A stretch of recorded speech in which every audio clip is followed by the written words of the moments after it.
So this is just a quick little how-to on using the e-collar, how to put it on your dog and how to actually use the remote and the e-collar itself. So this is the e-collar that I use, the Mini Educator by e-collar Technologies. And when you get your box, what you will get is the remote,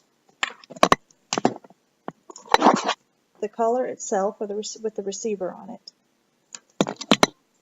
Then you will get little bags that have little contact points. Actually, it'll be bigger contact points because your collar will come with the little contact points on them. This little device for taking the contact points on and off of your collar, and a little tester here to make sure that your e-collar is actually working, but there is stimulation coming from it. So when you first get your e-collar, you need to figure out what size contact points you need on the receiver. It all depends on the thickness of your dog's hair. So if you have something like a boxer, something with short little hair, you're just going to use the original small contact points that come on the receiver.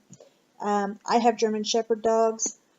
I've also trained Huskies and all that. So there are different prong collars, or different contact points, sizes for different thickness of fur. For German Shepherd, I would use the larger contact points that come with in the box already. And then for, say, a Husky, I would order, you can special order even longer contact points. Now, in order to change your contact points, all you would do is use this little tool right here. Place it on top of your contact point and just unscrew it until you get it off, and then use it to tighten them back on there again when you put the right ones on.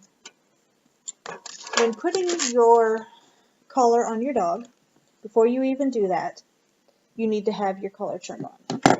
So what you will find is that on your receiver, you have a little red spot right there, and it is an indentation in your collar. And then on your remote, you have a little red spot that protrudes out of that. And all you will do is join them together until you see a green light on your receiver. Now, if your light is blinking green, that means it is working and that it does not need to be charged. A red blinking light means that it's time to charge your collar. When you put the collar on your dog, you are going to put it halfway down its neck. So think of it this way. The prong collar goes all the way up the top of your dog's neck. The e-collar goes right underneath it.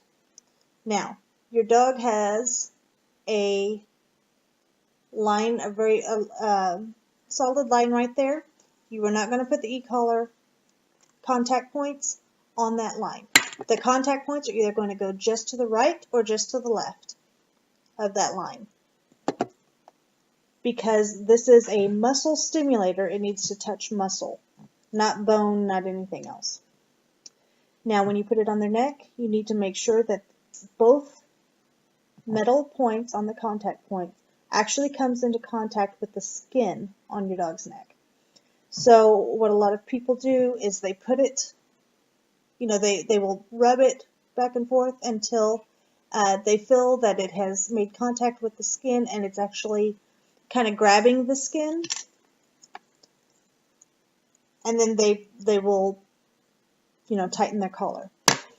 What I like to do is pull the hair up on the neck. So I would just use my fingers or my hand and pull up on the hair until I have a straight line where I can see the skin, and then I place the contact points right there on the skin.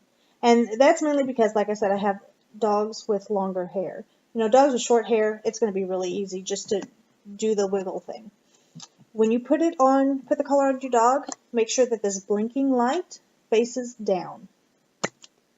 So it faces the ground. Like that.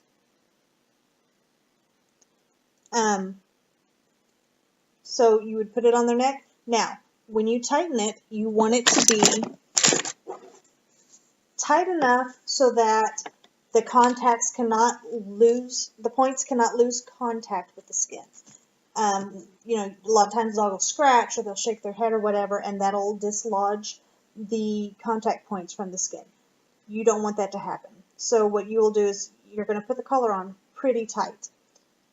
And then you just make sure you can put a couple of fingers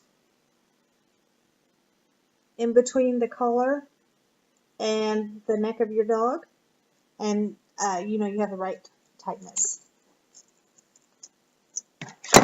Now for the remote itself, in order to turn it on, there are two buttons on the back of your remote, a smaller one and a larger one. The larger one is the one you're going to use, and you will press and hold it. Press and hold it until the display screen comes on. Now it's blinking green. That means it's on. That means it does not need to be charged. So what we have on the display here is a 0. What that 0 means is that if I were to push any of the buttons, there would be no stimulation to the dog. There are 100 different settings on this e-collar. So you can use the dial on the top and turn it to set it. When I get to high, it's all the way up to 100. 0 is basically off. And you can lock your setting by pushing down on the top of that. It'll click until it indicates that it's locked up here. So what will happen is it will blink. That's how you know you can move it. I have mine set up to 2 dogs. Yours will probably say 1 dog. It'll say 1D. And then when it goes solid and quits blinking, you know that it's locked. It's not going to move. Okay? You have one button on this side. This one button can be used either for vibration on the collar, or it can be used to make a sound on the collar. I don't use that button at all. I haven't found a real good reason to use it, so I don't use that. Now, right here, what you have on this side are 2 buttons. You have a black one and a red one. The black one is momentary. So what that means is when you hold this button down, you can hold it down for as long as you want, and it is only going to give 1 split-second stimulation to the dog. If you hold the bottom button down, you can hold it down for as long as you want, and it will give a continuous sensation, a stimulation to your dog's neck for up to 10 seconds. So to boost this, so what that means is, if I have it set at 11, let's see if you can see it. If I wanted to boost it, I could hold down the black one and then push the red one, and it boosted it up to 5. Did you see that?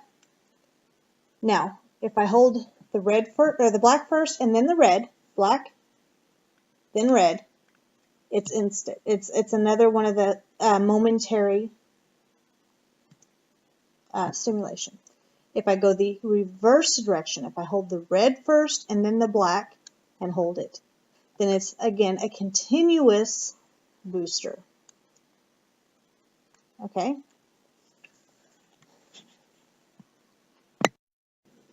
Now you can change the booster. You can set it to boost as high as you want. So I have it set for 5.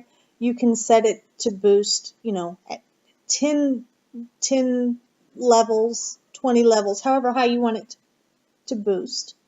But honestly, I don't even use the boost. If I have a dog that's acting up and they don't feel it, you know, with what I'm giving at a continuous, I would just hold down the continuous and change the dial as I hold it down. And that, oops, I have it locked. and you would want it unlocked to do that. But I would just press it, hold it, and turn the dial to change how high or how low the stimulation is. So when it's time to charge your e-collar and the remote, you're in your box. You get this little, charger here, and it has 2 ends on it. On the back of the remote, you have this little plastic thing right here. All you do is flip it up, and you see right there you have the contact. So you would just plug your charger into that spot right there to charge it. You have another one on the back of the receiver. Right there, there's a little flip top. Just flip it up, and again, your charger just plugs right into it.